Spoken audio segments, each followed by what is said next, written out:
de la Dirección Federal de Seguridad y la Brigada Blanca. Entre ellos había muchos mandos castrenses y policiales que están hoy en actividad y que nutrieron pues la nueva generación entonces de narcotraficantes, de secuestradores y asaltantes, y que como ayer, hoy podrían estar siendo refuncionalizados por el gobierno con fines de control social estatal. Mientras permanecen intocadas las estructuras patrimoniales y financieras de los cárteles de la economía criminal, el poder militar crece y se expande por todo el territorio mexicano, en un aparente contrasentido, a la vez que se profundiza la anticonstitucional intervención del ejército en tareas de seguridad interior, se multiplican los grupos paramilitares de autodefensa y las guardias privadas, con un dato irrefutable: a mayor militarización, mayor violencia. Y Ciudad Juárez, digamos, es el ejemplo más nítido de esta ecuación. Los expertos ponen al operativo conjunto Chihuahua, bajo el mando de Espitia, del general Espitia, como el emblema del fracaso de Felipe Calderón en su guerra al crimen. Pero podríamos estar asistiendo a un fenómeno diferente. La extrema derecha utiliza el miedo cuando está desarmada y el terror cuando está armada. Y como en toda propuesta autoritaria de rasgos neofascistas, lo más paradójico es que la inconformidad contra el orden existente se manipula demagógicamente para consolidarlo y perpetuar así la miseria, la exclusión política y la violencia. La lógica de la misma es la misma de siempre. Se trata de inflar al enemigo, primero los judíos o los negros, los comunistas, los subversivos, los indios, para canalizar en su contra los propósitos más reaccionarios generados por las contradicciones de clase y la crisis social y política.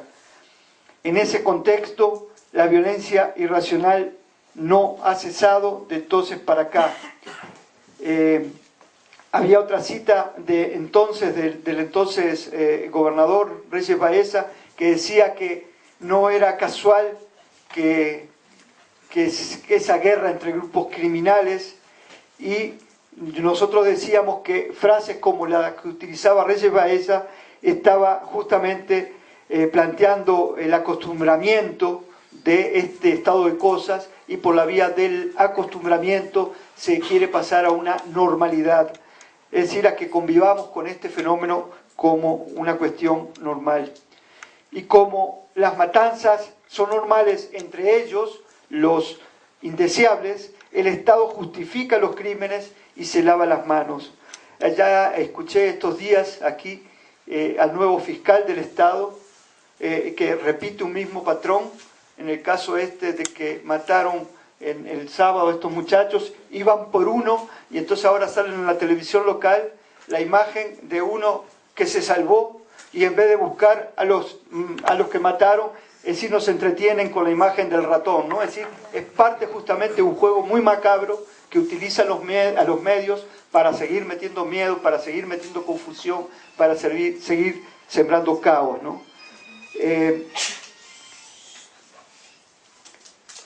El ambiente de terror, la fascinación por la mano dura, la depuración criminal, la mal llamada limpieza social, el sicariato y los escuadrones de la muerte hacen parte de las operaciones violentas a gran escala propias de sociedades que se internan en procesos totalitarios.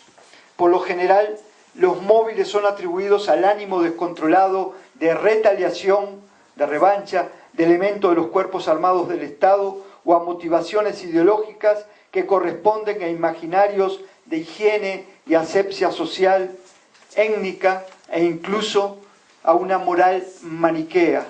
Sin embargo, pese al discurso negacionista oficial, cabe reiterar que en sus diferentes modalidades el paramilitarismo es un hecho político ligado históricamente a estructuras militares y policiales del Estado. En países como Colombia, suplanta ya mismo a los partidos, sus creadores. El paramilitarismo forma parte del proceso de institucionalización del orden autoritario, Su función es exterminar opositores y o, como en estos casos los grupos paramilitares, a lo que llaman la escoria social, y paralizar al movimiento de masas por el terror, conservando al mismo tiempo las formas legales y representativas caducas al hacer clandestina la represión estatal. La estética de la discriminación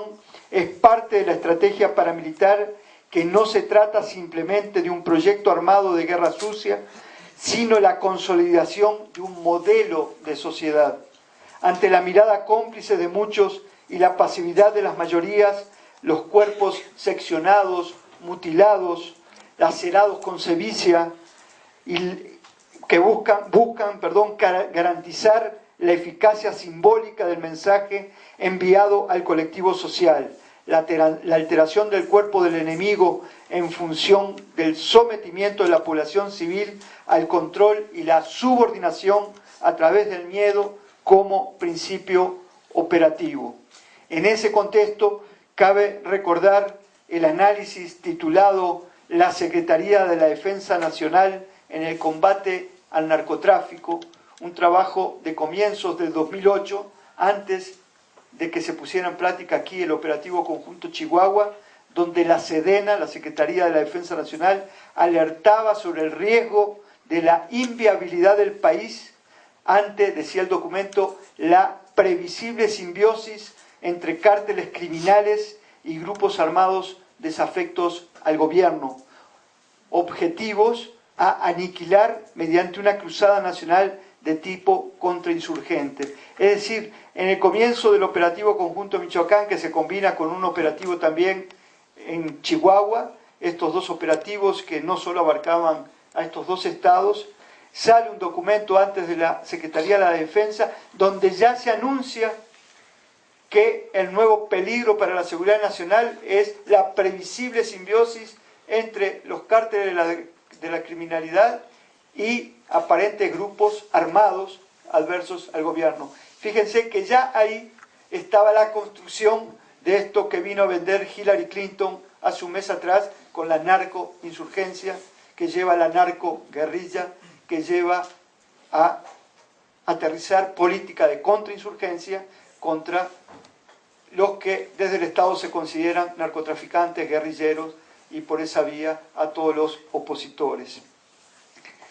Desde su llegada a Los Pinos, gracias a un megafraude de Estado continuado, que abarcó desde los videoescándalos en 2004 hasta la resolución del Tribunal Electoral del Poder Judicial de la Federación,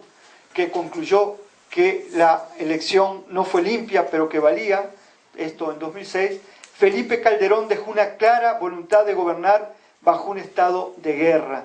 Sacó al ejército a las calles, como hemos visto, y alentó el paramilitarismo. Y desde entonces México se ha convertido en una gran carnicería. Pero más allá de su afán de autolegitimarse con el apoyo de los militares, las razones de Calderón para sumergir al país en un baño de sangre responden a la propia lógica del actual sistema económico de dominación. Hay, y de esto creo que poco se habla, hay una interconexión dinámica entre neoliberalismo, corrupción, violencia, privatización de la inseguridad, economía regular, economía informal y sector criminal. Es decir, esta cadena que acabo de nombrar forma parte, está en la base del actual sistema capitalista. Es decir, está basado en la economía criminal, no solo en México, sino a nivel mundial. En ese contexto, la guerra de Calderón contra los malos es típica de los estados en descomposición, donde cohabitan tres esferas antagónicas, pero a la vez simbióticas e interdependientes: la economía normal y legalmente operante, la economía informal o de sobrevivencia, que mantiene un estado de inseguridad a las mayorías empobrecidas, y una economía abiertamente criminal, parasitaria y desterritorializada, sustentada en sistemas transnacionales de redes, es decir, tráfico de drogas, de armas, de personas, que facilitan una amplia gama de transacciones desreguladas. En las dos últimas esferas, la violencia opera como mecanismo de regulación social y económica y es ejercida por formaciones extralegales y agrupaciones criminales de tipo mafioso, es decir, el sicariato, los escuadrones de la muerte, el paramilitarismo, los grupos de tarea, todo esto en el marco de una acelerada privatización de la seguridad estatal. Calderón asumió la jefatura de un Estado de tipo delincuencial y mafioso, producto histórico de un capitalismo familiarista, amoral y colusivo, con eje en la dupla corrupción-impunidad, habría que agregar, y simulación,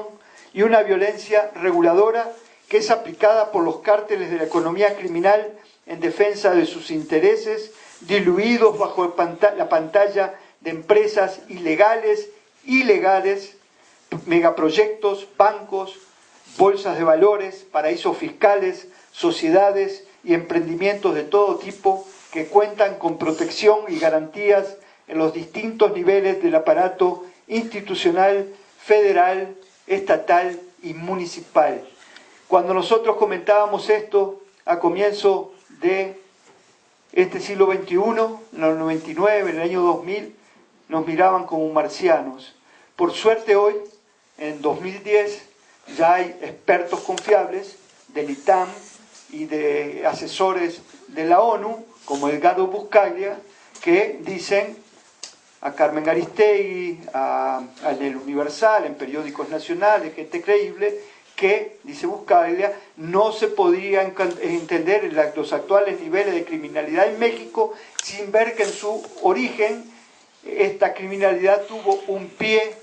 en la clase empresarial y otro pie en la clase política. Estamos hablando de los empresarios legales y estamos hablando de la clase política del PRI, del PAN y de algunos grupos de otros partidos. Es decir, esto es lo que nos dicen los expertos hoy que existe. Es decir, estamos hablando pues de un estado de tipo delincuencial y mafioso. Calderón, decíamos entonces, bueno, hay en este proceso pues una refeudalización política del Estado y la actual fase de violencia en México tiene que ver con un fenómeno de regulación económica muy complejo y entrelazado que incluye la competencia por los mercados y las rutas de la ilegalidad, vertebrado por el blanqueo o lavado en la economía regular de los beneficios generados por todos los rubros de la economía criminal, pasando por el tráfico indocumentado, las drogas, de mujeres, tráfico de niños, de órganos, armas, petróleo, precursores de fármacos sintéticos, el contrabando, la industria de la inseguridad, pues, lo que supone una maquinaria integral o una vasta red que, para ejemplificarlo en el caso del tráfico de drogas, va desde el campesino y el narcomenudista en las calles hasta, podríamos decir, ¿quién le gusta? Roberto Hernández, ¿no? Y Citicor, Banamex, Ballinas, bueno, ustedes saben más acá, ¿no? Yo me acordaba de un tal que tenía una gasera. Ah, bueno, yo no me acordaba.